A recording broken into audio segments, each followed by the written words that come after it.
เอาไก่เชิงกันเช็ดเช็ดเช็ดเช็ดเช็ด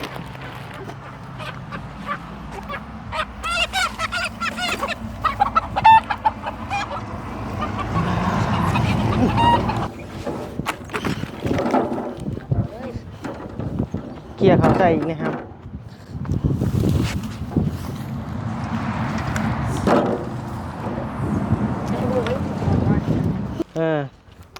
เอาเมียนพันดังไพ่ดึงเข่าก็เฮยพากันเผาหมดเลยยังไม่อยู่ในพื้นนั่นน่ะหักใหม่ตัวมาหลอกดิ้นนั่นเด้เนี่ยตีนแตกโอ้ยน้องเบิ้งว่าเขาตีนถีบนะ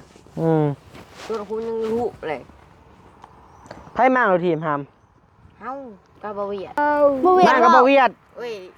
มากยิงแช่งสักกับบเวียดเอาไปเวียดเอาหายไปอยู่ไปไง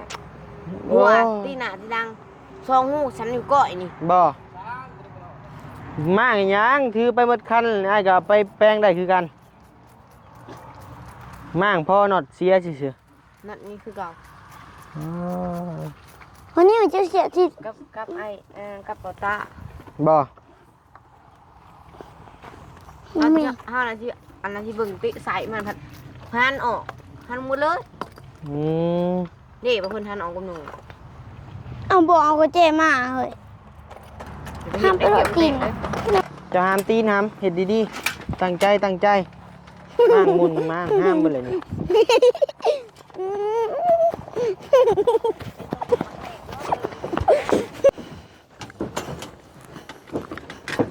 เดี๋ยวบันนี้สิเอาไปสอบแจ้งเพิ่นก่อนพี่น้องเอ้ยพอดีเลยบันนี้ก็ยังเลี้ยงงบหาน้องไฟฟ้าอยู่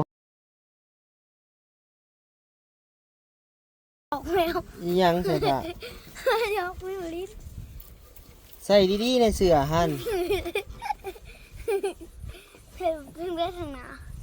ชอบใส่สิบอกนี่ใส่เสื้อกับโบเป็นเสียงเปิดไปเลยโตไปเห็นยังมาเขาไม่ดังผลิตนิ้วปูนโอ้พี่บ้าเห็นแนวก็เลยไปเยอะมากบอกให้ใส่เสื้อกับว่าใส่โบเป็นเลยใส่เข้าแหน่ว่าสันใส่เสื้อกับใส่โบเป็นก็ย่อมแล้วไอ้ละย่อมเจ้าแลใส่ผ้าเป็นหนาวเนาะมื้อนี้เนาะได้เฮาสิดังไพ่ยังพิงใส่เสื้อก่อนจะไปดังเหลือแต่บานิวผู้เดียวพี่น้องเอ้ยเนาะมื้อนี้เนาะทางบาวัดไซทางทีมงานไอ้เพิ่นกะเมื่อมาแล้วเนาะเหลือแต่บานิวกับสายฟ้าน้องบุญทวีพอสร้างเมซุกพี่น้องเอ้ยเหลือแต่เท่านี้แหละแล้วบานิวก็อยู่เด็กอยู่ค่ำหลายมื้อแหละพี่น้องเอ้ยมื้อนี้ก็สิออกมื้อตะเว้นแน่จักสิได้เว้นสำได้แล้วนี่นะบุญทวีเห็นยังไงกินข้าวบ่บุญทวีกินข้าวโอเคครับป่ะพากันเห็นยังอ่ะนี่ฮะพากันเห็นยังยิ่งกันมันหนาวฮะบ่เห็นใช่น้องไว้มันเปียกน้องฮะนะมาข้าวต้าอะไรเห็นบ่ฮะเดินปินหน้ามาดู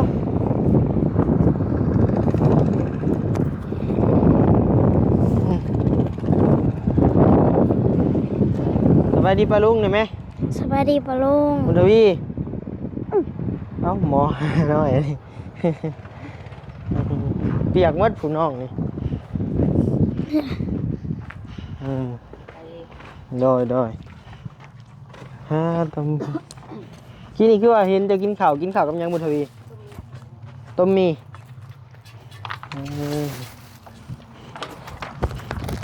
ตูดเด้อขนมเด้อมอบเด้อตีมอบเด้อมอบแล้วใช่สิจูดยังอันนี้ฮะจะห้องตัวจูดไพ่ว่าสัตว์ต่อกำลังพี่น้องกำลังสิแล้วเนาะ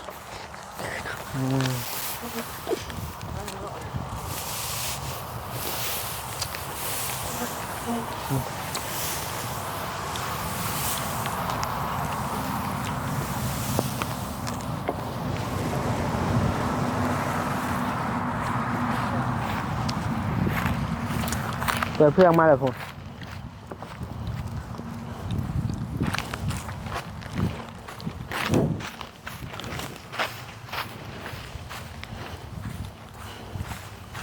ป้านะในมือเห็นยังบ่ดูพี่บ้านี่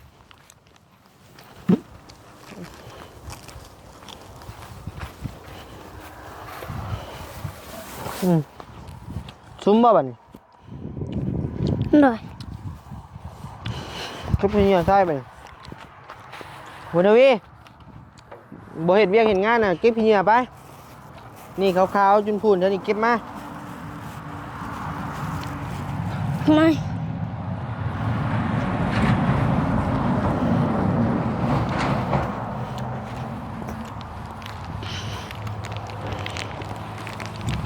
เราเก็บมามันมืดขังเฮือนนี่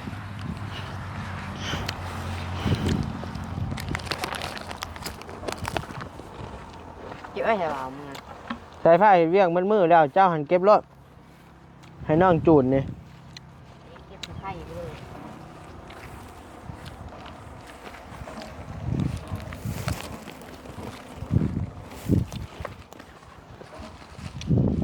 ติดช่วงนั้นก็ลงรถนี่ติด เก็บใส่อ้ายบ่เฮ้ยเก็บพี่เหยื่อใส่อ้ายไป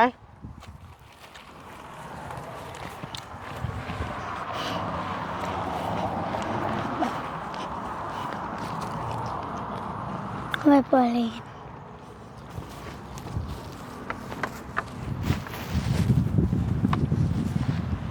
ติดติด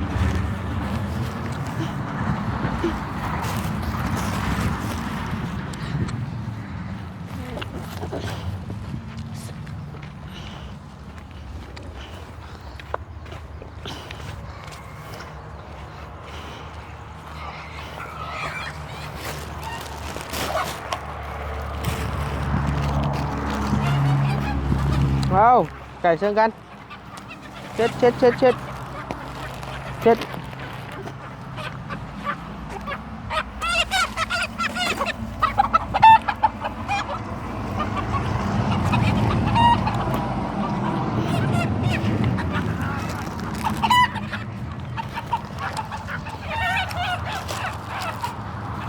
โอ้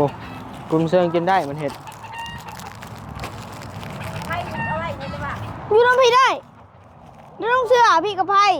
แต่กู ไปเก็บมันเมื่อนหามพูยายสับลาบอยู่พู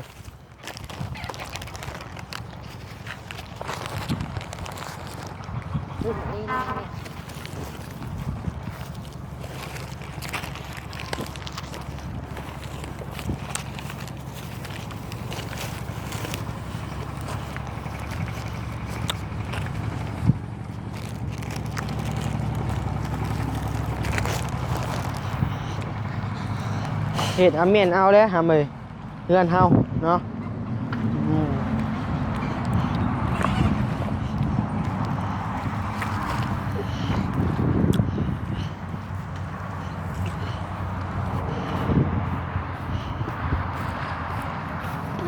ยังไงนะมอนี่เฮ้ยเห็ดไปแล้วบ้านนี้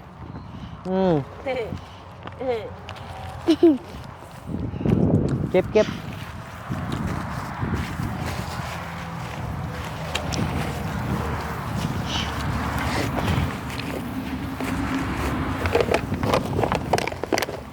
พุบใส่ไ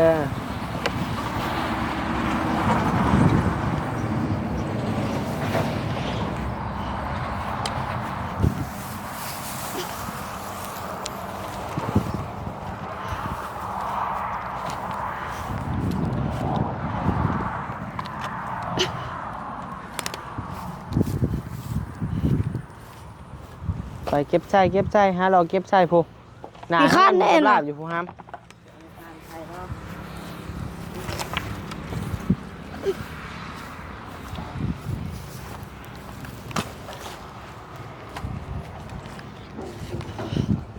นี่ก็กล้วยจะเกิดเลยนี่ก็กล้วยไปใช่อีกแล้ว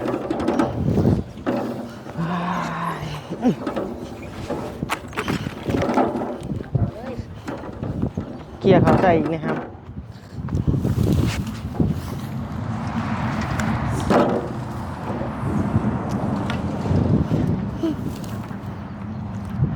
สายจูดพี่น้องเอ้ยต้องมีสำลาบอีกที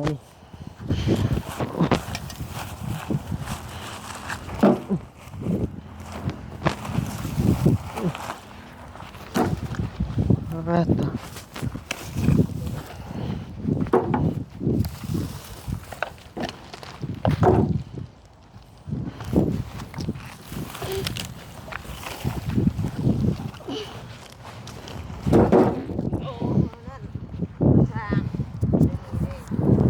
โอ้เล่าเราอะต่อนี่ก็หมุนไม่ได้ใส่บ่ได้เลยตี้นี่ฮะ จัด ใส่ได้บ่บ่ได้หรอกเนาะว้ายใครพากูหามยังหาเนี่ยอยากเห็ดอยู่เอ้าหมอนี่เฮยโอ้คนโดนพื้นมาใส่เลยผู้ป่านนี่คักบาทพี่น้อง อ เลย ยากยังอีกนักลูกใครอยากนี่อยากถึงกัน แต่โคบบาทนี่ อืม สองไอ้น้องพาลุยพี่น้องเลย อยาก มัดโดนพื้นนะ อยากใครพ่อ ไปเก็บมาเบิดแล้วนะ เออ จับมือแล้วก็เบิ่งลูก เอาเมียนพันดังไพ่ดึงเข่าก็เฮยพากันเผาหมดเลย ยังมีอยู่ในพื้นนั่นน่ะหักใหม่ตัวมาหลอกดิ้นนั่นเด้เนี่ย คือว่าได้กินข้าวขึ้นเฮือนขึ้นซ่านว่าสั้นเนี่ยได้นี่พอสั่งไพ่เป็นผู้วางแผนพอตู้เพิ่นพอตู้บุญทวีนี่บ่ แกะมาที่ใส่วันนี้มาแกะ เกี่ยวบนเรือถิ่มจะโดน เพิ่นว่ามื้อวันหยังอ่ะน่ะ แปะ วันพุธวันที่เท่าไรน่ะ5 ค่ำวันที่24เอาแล้วพี่น้องเอ้ยบาทนี่ใช่มันยืนกับอ้ายพี่ฮัม มันเหาะ มานั่งพิซซ่าฮัมบุญทวีเอาใจเพิ่นในบันหนึ่งเอาเท่าเงาะง่ายๆนี่ เขาก็เลยนั่ง เท่าเงาะเก่งนี่ เอาแม่บอกหันนะโอ้ยทะเลาะนะ โอ้คะแนนมันตีนแตก โอ้ยลองเบิ่งว่าเขาตีนถีบนะ อืม ตัวคุณยังรู้เลย ไพ่มากเราทีมฮัม เฮากาบเวียด มากกับบ่เวียด บอกว่ามากให้จะเอาไปเป้งให้ อ้าว บ่เวียดว่าว เอ้ยมากยิ้มแช่งสาวเวียดเอาไปเวียดเอาให้เอาไปนิ้วเป้งให้ โอ้ บัวตีหน้าที่ดังซองหูฉันนิ้วก้อยนี่ บ่มากอีหยังถือไปหมดคันไอ้ก็ไปแปลงได้คือกันมากพ่อน็อตเสียซื่อ นั่นนี่คือเก่า ๆ วันนี้มันจะเสียที่ กับไอ้กับปอตา บ่ อันนี้ห้านาทีอันนาทีเบิ่งติใส่มันพัดหันออกหันหมดเลย อืม นี่บางคนหันออกกับหนู เอาบ่เอากระเจมาเฮ้ย อย่าไปเห็ดได้เกี่ยวมันแตกเลย คะแนนมันแตก อย่าเห็ด บ่มันบ่แตกง่าย มีแต่จังน้อยห้ามขึ้นรถอ้ายสิเอาไปแป้งให้ผู้แลไปแป้งอยู่ซิโนผู้แลอยู่ห้านซิโนผู้แล เด้ ขี่บ่มีไว้อีกเลย หนุกเบิดแล้วไผ่บัดนี้ ขี่น้ำกันนั่นแหละเห็นอยู่ แจ้งหมดแล้วมันเนี่ยไผ่นี่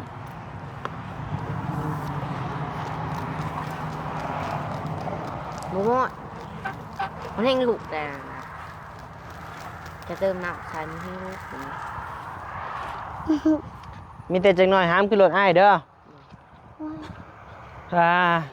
ทางเบาลี่นี่ฮู้หมดแล้วบ่พอเรื่องขึ้นเฮือนขึ้นศาล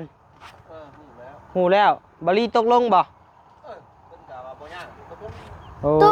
ตู้วลีแล้วมามื้อกลางเว้นหั่นเด้ โดย คืนนี่น่ะ โดย ชิดเอทอเขานี่ อ่า อืม ตอนพระเฒ่ามาบอกนะกะเบาลี่อยู่บ่ บ่ บ่พอสร้างเราสุพัง ได้ เออ เลย บ บ่แล้วคือเพิ่นว่าน้ำเจ้าเลยก็แล้วแหละบ่ว่าน้ำเจ้าเลยก็แล้วแหละเรามาบอกเจ้าเลยเราสิมาเฮ็ดให้บ่โดยพอดีแล้วเฮาก็สิซื้อลาบซีนมาซื้อเพราะว่าบัดนี้มีงบแม่อานงกับพ่อยังก็พ่อสร้างพ่อบุญจันทร์แม่อนงพ่อบุญจันทร์พี่น้องเอ้ยเพิ่นเราฝากเงินมาให้บ่นิ้วแม่นซื้อซีนว่าซั่นซื้อมาสู่กันกินซื่อๆนี่แหละก็พอดีเลยมอจอกับ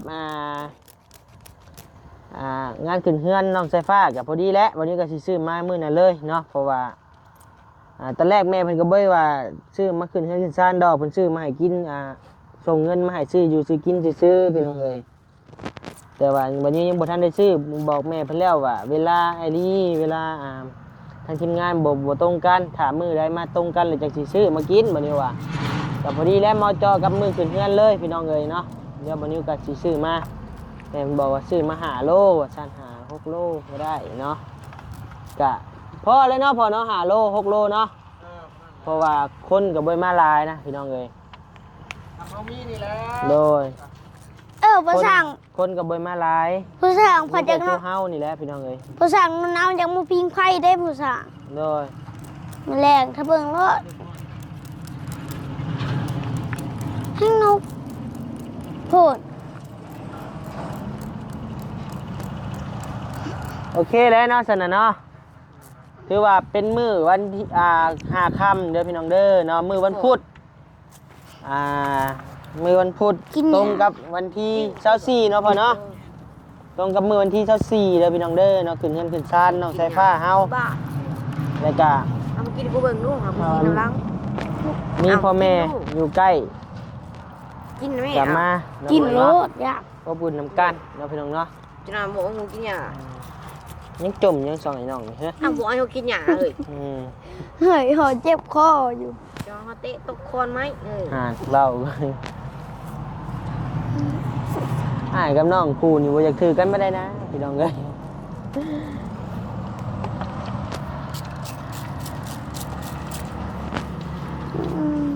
ป้าเบิ่งเงินจะป้าแล้วก็จะไปเอารถขึ้นกระบะได้บัดนี้ได้เป็นชั้นหมดเลยบัดว่านี่โตนะเลยสิแล้วเนาะพ่อเนาะตัวอันทั้งรูปนี้ไม่ได้ปาดทั้งเทิงนี่เรียบร้อยแล้วทั้งเทิงโอ้ประมาณอีก4 มื้อก็แล้วนี่มื้อละพานี่มื้อละพาก็3 มื้อไล่ถิ่มเป็น4 มื้อนะพ่อช่างเนาะเพื่อเก็บงานสบายดีเด้อพ่อช่างเด้อสบายดีนะโดยวันนี้เราว่าเราจะอยู่ค่ำ6 โมง 7 โมงค่ำแล้วสำนีกันเนาะพ่อช่างโอ้ค่ำแล้วจะหน่อยกับเมื่อปะแล้วนี่ทางไกลลูกเอ้ยมันไกลแล้วชิโน่เคยไปเลยบ่ชิโน่เชวันเคยไปบ่อันชิโน่หามไปบ่มื้อหน้าสิพาไปลิ้นไปน้ำไปบ่ไปมื้อนี้เลยถ่ายเฮือนจะแล้วก่อนไปรถทีขึ้นรถไอ้ป้าเอาไปแป้งป้าบุตรวีไปใช่เลยไปไว้ในเขาห้องนะบอกบุตรวีหามรถขึ้นรถไอ้ไปนี่ตู่ผัวเด้โทษจักสิมางูขยันตอนหันน็อตเขาอีกอ้าวตีรถให้ตีนึงเอาเลยเหรองูกับมันกัดเลยงูมันกัดเลยเสือใจได้ไอ้ก็ยังบ่ได้เห็นกี่นี่ไปหามทีละชิ้นทีละส่วนไปไอ้หามรถน้องหามตีนไปหามไปรถตีนจะหามตีนหามเห็ดดีๆตั้งใจมางมุนมาห้ามไปเลยนี่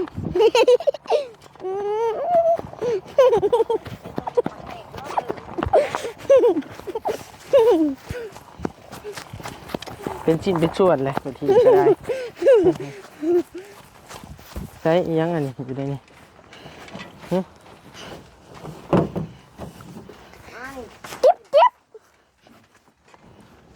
ใ ช่ป่ะคือเป็นมัวแบบนี้วะพี่น้องเลย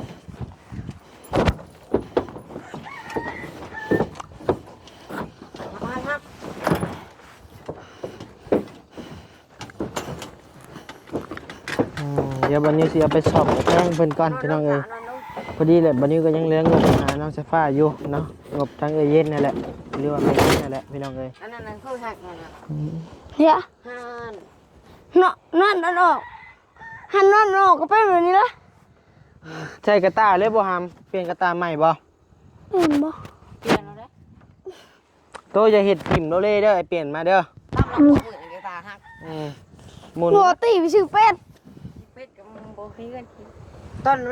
นบ่ได้ซื้อมายังดีๆอยู่แล้วตอนทำอีก โอ้รถซื้อมาใหม่ๆงาม เป็นยังมื้อนี้ไอ้ตาเป็นยังกับมีดทำละงัว แม่น เว้ยอย่ามาว้าว ตั้มลูกหัวมึงแม่